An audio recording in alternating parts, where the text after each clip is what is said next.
शांति। 25 नवंबर 2022 के ईश्वरीय महावाक्य। पहले सुनते हैं मुरली के मुख्य पॉइंट्स।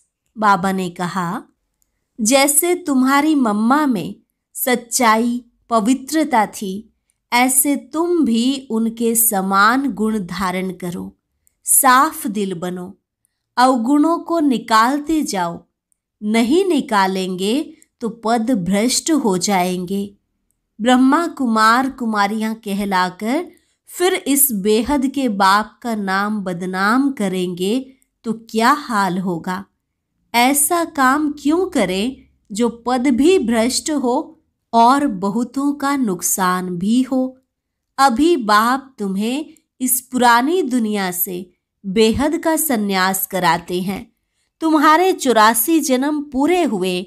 महाभारत लड़ाई सामने खड़ी है, इसलिए बेहद के बाप और वर्षे को याद करो। पहले तो यह निश्चय हो कि हम आत्मा अविनाशी हैं और परमात्मा बाप हमको पढ़ाते हैं।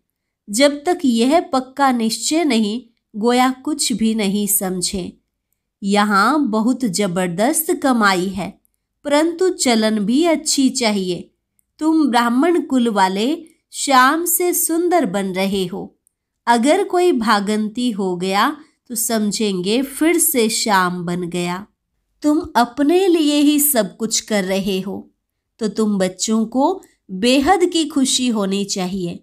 परंतु माया घड़ी घड़ी बुद्धि योग तोड़ देती है। और लास्ट में बाबा ने कहा, बहुरूपी के बच्चे, तुम बहुरूप धारण कर संदेश देने की सर्विस कर सकते हो। कहाँ भी जाकर बहुतों का कल्याण करो। तुम सिर्फ संदेश देने का काम करो, पैसे छमछम करके आ जाएंगे। ड्रामा में पहले से नूंधा हुआ है। तुम 10 सेंटर खोलो, बाबा ग्राहक दे देंगे। हिम्मते बच्चे, मददे बाप, किसको भी टच कर देंगे। और अब सुनते हैं महावाक्यों को विस्तार से। मुरली का सार। मीठे बच्चे, अवगुणों को निकाल, साफ दिल बनो। सच्चाई और पवित्रता का गुण धारण करो तो सेवा में सफलता मिलती रहेगी। प्रश्न, तुम ब्राह्मण बच्चों की कर्मातीत अवस्था कब और कैसे बनेगी? उत्तर, जब लड़ाई का सामान पूरा तैयार हो जाएगा, तब तुम सबकी कर्मातीत अवस्था नंबरवार बन जाएगी। अभी रेस चल रही है। कर्मातीत बनने के लिए पुरानी दुनिया से बुद्धि निकल जानी चाहिए। शिव बाबा जिनसे 21 जन्मों का वर्षा मिलता है, उनके सिवाय दूसरा कोई याद ना आए। पूरा पवित्र बनो। गीत, मुखड़ा देख ले प्राणी जरा दर्पण में, कितने पाप कितने पुण्य तेरे जीवन में। ओम शांति।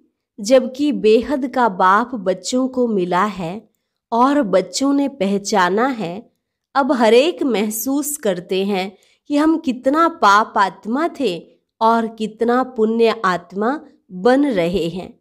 जितना जितना श्रीमत पर चलेंगे उतना जरूर बाप को फॉलो करेंगे।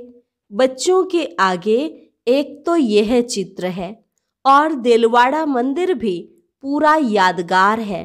गीत भी गाते हैं, दूर देश के रहने वाले अब आए पराए देश, पतित शरीर में आए हैं। बाप खुद कहते हैं यह पराया देश है। पराया किसका? रावण का। तुम भी पराए देश अथवा रावण राज्य में हो। भारतवासी पहले राम राज्य में थे, इस समय पराए अर्थात रावण राज्य में हैं। शिव बाबा तो विचार सागर मंथन नहीं करते। यह ब्रह्मा विचार सागर मंथन कर समझाते हैं कि यह जो जैनी लोग हैं, उनका यह दिलवाड़ा मंदिर है।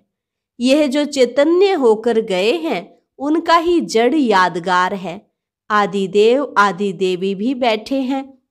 ऊपर में स्वर्ग है। अब अगर जो उन्हों के भक्त हैं, उन्हों को ज्ञान मिले तो अच्छी तरह समझा सकते हैं कि बरोबर नीचे राजयोग की शिक्षा ले रहे हैं ऊपर में भी प्रवृत्ति मार्ग, नीचे भी प्रवृत्ति मार्ग। कुंवारी कन्या, अधर कन्या का चित्र भी है। अधर कुमार और कुमार भी हैं। तो मंदिर में आदिदेव ब्रह्मा भी बैठा है और बच्चे भी बैठे हैं। अब तुम समझ गए हो कि ब्रह्मा सरस्वती ही राधे कृष्ण बनते हैं। ब्रह्मा की आत्मा का बहुत जन्मों के अंत का जन्म है। यह बाप और बच्चों का यादगार है। ऐसे तो नहीं 1000 लाख चित्र रखेंगे। मॉडल में थोड़े चित्र रखे जाते हैं। यह है जड़ और हमारा है चैतन्य। जिन्होंने कल्प पहले भारत को स्वर्ग बनाया है, उन्हों का यादगार है। जगत अम्बा, जगत पिता और उनके बच्चे हैं। मेजॉरिटी माताओं की होने के कारण बी के नाम लिख दिया है। मंदिर में भी कुंवारी कन्या और अधर देवी है। अंदर जाएंगे तो हाथियों पर मेल्स के चित्र हैं। ये सब बातें तुम बच्चे ही समझ सकते हो। तुम अभी साफ दिल बनते हो, आत्मा से अवगुण निकाल रहे हो। तुम्हारी मम्मा किसको समझाती थी तो उनको तीर लग जाता था। उनमें सच्चाई, पवित्रता थी भी कुमारी।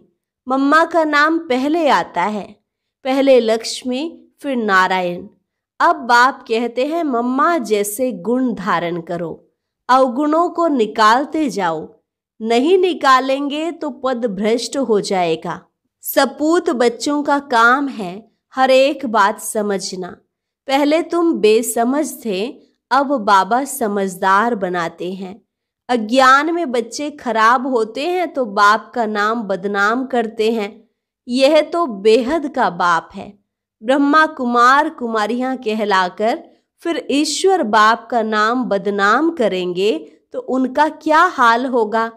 ऐसा काम क्यों करना चाहिए जो पद भी भ्रष्ट हो और बहुतों को नुकसान भी हो। तो बाप ने समझाया है दूर देश से आते हैं पराये देश में। फिर रावण राज्य द्वापर से शुरू होता है। भक्ति भी द्वापर से शुरू होती है। इस समय सबकी तमो प्रधान जड़जड़ी भूत अवस्था है। यह बेहद का पुराना झाड़ है। बेहद का ज्ञान कोई दे न सके, बेहद का सन्यास कोई करा न सके। वह हद का सन्यास कराते हैं। बेहद का बाप बेहद की पुरानी दुनिया का सन्यास कराते हैं। आत्माओं को समझाते हैं, हे बच्चे यह पुरानी दुनिया है। तुम्हारे अब 84 जन्म पूरे हुए हैं। महाभारत लड़ाई सामने खड़ी है। विनाश अवश्य होना ही है। इसलिए बेहद के बाप और वर्षे को याद करो। हे आत्माएं सुनती हो, हम आत्मा हैं, परमात्मा बाप हमको पढ़ाते हैं। जब तक यह पक्का निश्चय नहीं, गोया कुछ भी नहीं समझेंगे। पहले यह निश्चय करें कि हम आत्मा अविनाशी हैं। हम अशरीरी आत्मा शरीर में आकर प्रवेश करती हैं, नहीं तो आदमशुमारी वृद्धि को कैसे पाए। जैसे आत्माएं परम धाम से आकर शरीर में प्रवेश करती हैं, वैसे परम पिता परमात्मा भी इस शरीर में प्रवेश कर कहते हैं, तुम हमारे बच्चे हो। तुम मुझ सागर के बच्चे जलकर खाक हो गए हो। अब मैं आया हूँ तुमको पावन बनाकर वापस घर ले जाने के लिए। जो विकार में जास्ती जाते हैं उनको ही पतित भ्रष्टाचारी कहा जाता है। यह सारी दुनिया ही विकारी है। इसलिए ड्रामा प्लान अनुसार मैं रावण के देश में आया हूँ। 5000 वर्ष पहले भी आया था। हर कल्प आता हूँ और आता भी हूँ संगम युगे। बच्चों को मुक्ति जीवन मुक्ति देने आता हूँ। सतयुग में है जीवन मुक्ति, बाकी सब मुक्ति में रहते हैं। तो भी इतनी सब जो आत्माएं हैं उनको ले कौन जाएगा। बाप को ही लिबरेटर और गाइड कहा जाता है। बाप ही आकर भक्तों को भक्ति का फल देते हैं। तुम ही पुजारी से पूज्य बनते हो। बाबा कोई और तकलीफ नहीं देते। देलवाड़ा मंदिर में चित्र बरोबर ठीक हैं। बच्चे योग में बैठे हैं। उन्हों को शिक्षा देने वाला कौन है? परम पिता परमात्मा का चित्र भी है। शिव बाबा ब्रह्मा द्वारा सतयुग की स्थापना कर रहे हैं। यहाँ भी चित्र में देखो, झाड़ के नीचे तपस्या कर रहे हैं। ब्रह्मा सरस्वती की भी माँ हो गई। गाया भी जाता है, त्वमेव माताश्च पिता त्वमेव। निराकार को कैसे कह सकते? इसमें उसने प्रवेश किया है तो यह माता बनी ना। सन्यासी तो निवृत्ति मार्ग वाले हैं, अपने मुख से कहते हैं कि यह हमारे फॉलोअर्स हैं। वे कहते हैं हम फॉलोअर्स हैं। यहाँ तो माता पिता दोनों हैं, इसलिए कहते हैं त्वमेव माताश्च पिता त्वमेव। बंधु भी हैं, जिसमें प्रवेश करते हैं वह भी पढ़ते रहते हैं तो सखा भी बन जाते हैं। शिव बाबा कहते हैं मैंने ब्रह्मा द्वारा अडॉप्ट किया है, तुम राजयोग सीख रहे हो। शिव बाबा को अपना शरीर तो है नहीं, वहां मंदिर में लिंग रखा है। देलवाड़ा का अर्थ कोई समझ न सके। अधर कुमारी कुंवारी कन्या भी है। सिखलाने वाले शिव का भी चित्र है। स्वर्ग का मालिक बनाने वाला जरूर उस्ताद चाहिए। वहां श्री कृष्ण की बात नहीं। जहां ब्रह्मा बैठा है वहां श्री कृष्ण कैसे आए? श्री कृष्ण की आत्मा तपस्या कर रही है सुंदर बनने के लिए। अभी वह शाम है। ऊपर में बैकुंठ के सुंदर चित्र खड़े हैं। ब्राह्मण ब्राह्मणियां ही फिर देवता बनेंगे। तुम्हें ऐसा बनाने वाला सबसे ऊंचा है, तो यह देलवाड़ा मंदिर भी सबसे ऊंचा है। तुम बच्चे ज्ञान तो सबको देते हो, लेकिन कई समझते हैं कि ज्ञान में आकर पति पत्नी दोनों साथ रहते पवित्र रहें, यह तो बहुत बड़ी ताकत है। परंतु यह नहीं समझते कि यह सर्वशक्तिमान बाप की ताकत है। बाप देखो स्वर्ग की कितनी भीति देते हैं। बच्चे पवित्र बनो तो स्वर्ग के मालिक बनेंगे। माया के तूफान तो बहुत आएंगे। बाप कहते हैं बच्चे तुम कितना फर्स्ट क्लास थे, तुमको क्या हो गया? बाबा झट बताएंगे। इस समय ब्राह्मणों की माला में नंबरवार कौन कौन है, परंतु सब कायम नहीं रहेंगे। कमाई में दशाएं बैठती है ना। किसको राहु की दशा बैठती है तो फिर छोड़ चले जाते हैं पुरानी दुनिया में। कहते हैं हमसे मेहनत नहीं होती है, बाबा को याद नहीं कर सकते। नहीं कहने से नास्तिक बन जाते हैं। दशाएं फिरती रहती हैं। माया के तूफान आने से ढीले हो जाते हैं। अगर भागंती हो गया तो समझेंगे शाम बन गया। यहाँ आते हैं सुंदर बनने। तुम ब्राह्मण कुल वाले शाम से सुंदर बन रहे हो। यहाँ बहुत जबरदस्त कमाई है। बच्चे जानते हैं मम्मा बाबा लक्ष्मी नारायण बनेंगे। बच्चे कहते हैं बाबा हम भी आप जैसा पुरुषार्थ कर जरूर तख्त नशीन बनेंगे, वारिस बनेंगे। परंतु फिर भी ग्रहचारी बैठ जाती है। चलन भी अच्छी चाहिए। तुम्हारा धंधा है घर घर में संदेश पहुंचाना कि शिव बाबा को याद करो तो विकर्म विनाश होंगे। विनाश सामने खड़ा है, तुम निमंत्रण देते रहो। तुम्हारी दिन प्रतिदिन वृद्धि होती जाएगी, सेंटर्स खुलते जाएंगे। यह इतना बड़ा मकान भी कम पड़ जाएगा। आगे चल कितने मकान चाहिए। ड्रामा में आने वालों के लिए प्रबंध भी जरूर चाहिए। बच्चे अपने लिए सब कुछ कर रहे हैं तो बच्चों को बेहद की खुशी होनी चाहिए। परंतु माया घड़ी घड़ी बुद्धि योग तोड़ देती है। अभी माला बन नहीं सकती, अंत में रुद्र माला बनेगी, फिर विष्णु की माला बन जाएगी। बाबा कितना अच्छी रीति समझाते हैं। अंबा के मंदिर के आगे भी अपना सेंटर होना चाहिए जो सबको समझाया जाए, तो अभी यह ज्ञान ज्ञानेश्वरी है। वहाँ भी भीड़ मच जाएगी। तुम सिर्फ काम करो, पैसे छम छम कर आ जाएंगे। ड्रामा में पहले से नूंधा हुआ है। तुम 10 सेंटर खोलो, बाबा ग्राहक दे देंगे, परंतु सेंटर ही नहीं खोल सकते। कलकत्ते जैसे शहर में तो बहुत सेंटर खुलने चाहिए। हिम्मते बच्चे, मददे बाप, किसको भी टच कर देंगे। काम तुमको करना है। बहुरूपी के बच्चे, तुम बहुरूप धारण कर यह सर्विस कर सकते हो। कहाँ भी जाकर बहुतों का कल्याण कर सकते हो। जैनियों की भी सर्विस करनी है। बहुत अच्छे बड़े बड़े जैनी हैं, परंतु बच्चों की इतनी विशाल बुद्धि नहीं है जो सर्विस करें। कुछ देह अभिमान रहता है। अच्छा, मीठे मीठे सिकिलधे बच्चों प्रति मात पिता बाप दादा का याद प्यार और गुड मॉर्निंग। रूहानी बाप की रूहानी बच्चों को नमस्ते। रूहानी बच्चों की रूहानी बाप दादा को नमस्ते नमस्ते, गुड मॉर्निंग। धारणा के लिए मुख्य सार। पहली पॉइंट, बाप का बनकर माया के वश नहीं होना है। कर्मातीत बनने का पुरुषार्थ करना है।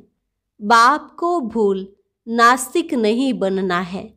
दूसरी पॉइंट, बुद्धि से बेहद का संन्यास करना है। बेहद खुशी में रहकर विशाल बुद्धि बन सेवा करनी है। वरदान, दिल की समीपता द्वारा सहयोग का अधिकार प्राप्त कर उमंग उत्साह में उड़ने वाले तीव्र पुरुषार्थी भव। दिल की समीपता द्वारा सहयोग का अधिकार प्राप्त कर उमंग उत्साह में उड़ने वाले तीव्र पुरुषार्थी भव। जो बच्चे दूर बैठे भी सदा बाप की दिल के समीप हैं, उन्हें सहयोग का अधिकार प्राप्त है और अंत तक सहयोग मिलता रहेगा। इसलिए इस अधिकार की स्मृति से कभी भी न तो कमजोर बनना, न दिल शिकस्त बनना, न पुरुषार्थ में साधारण पुरुषार्थी बनना। बाप कंबाइंड है, इसलिए सदा उमंग उत्साह से तीव्र पुरुषार्थी बन आगे बढ़ते रहना। कमजोरी व दिल शिकस्तपन बाप के हवाले कर दो।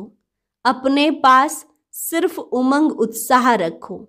स्लोगन, श्रीमत के कदम पर कदम रखते चलो तो संपूर्णता की मंजिल समीप आ जाएगी। श्रीमत के कदम पर कदम रखते चलो तो संपूर्णता की मंजिल समीप आ जाएगी। और अभी मातेश्वरी जी के अनमोल महावाक्य, सतोगुणी, रजोगुणी, तमोगुणी, यह 3 शब्द कहते हैं। इसको यथार्थ समझना जरूरी है। मनुष्य समझते हैं ये तीनों गुण इकट्ठे चलते हैं, परंतु विवेक क्या कहता है? क्या यह तीनों गुण इकट्ठे चले आते हैं? वह तीनों गुणों का पार्ट अलग अलग युग में होता है। विवेक तो ऐसे ही कहता है कि यह तीनों गुण इकट्ठे नहीं चलते। जब सतयुग है तो सतोगुण है, द्वापर है तो रजोगुण है, और कलयुग है तो तमोगुण है।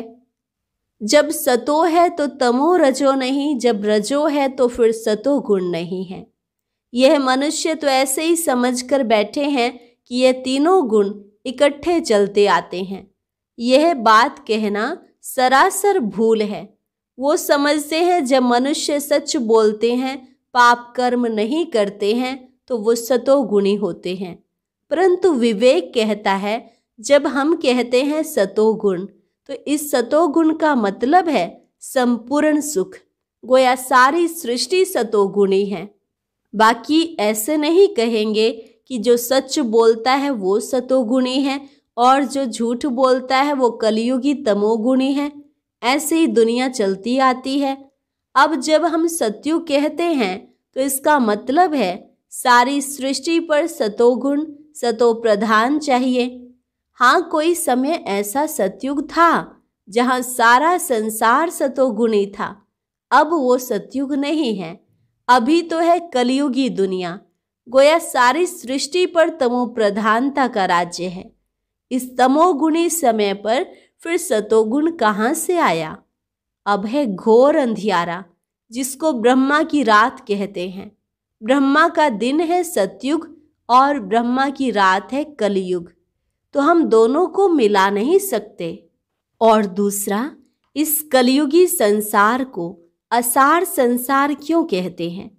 क्योंकि इस दुनिया में कोई सार नहीं है, माना कोई भी वस्तु में वो ताकत नहीं रही, अर्थात सुख शांति पवित्रता नहीं है जो इस सृष्टि पर कोई समय सुख शांति पवित्रता थी। अब वो ताकत नहीं है, क्योंकि इस सृष्टि में 5 भूतों की प्रवेशता है। इसलिए ही इस सृष्टि को भय का सागर अथवा कर्म बंधन का सागर कहते हैं। इसलिए ही मनुष्य दुखी हो परमात्मा को पुकार रहे हैं, परमात्मा हमको भव सागर से पार करो। इससे सिद्ध है कि जरूर कोई अभय अर्थात निर्भयता का भी संसार है जिसमें चलना चाहते हैं। इसलिए इस संसार को पाप का सागर कहते हैं, जिससे पार कर पुण्य आत्मा वाली दुनिया में चलना चाहते हैं।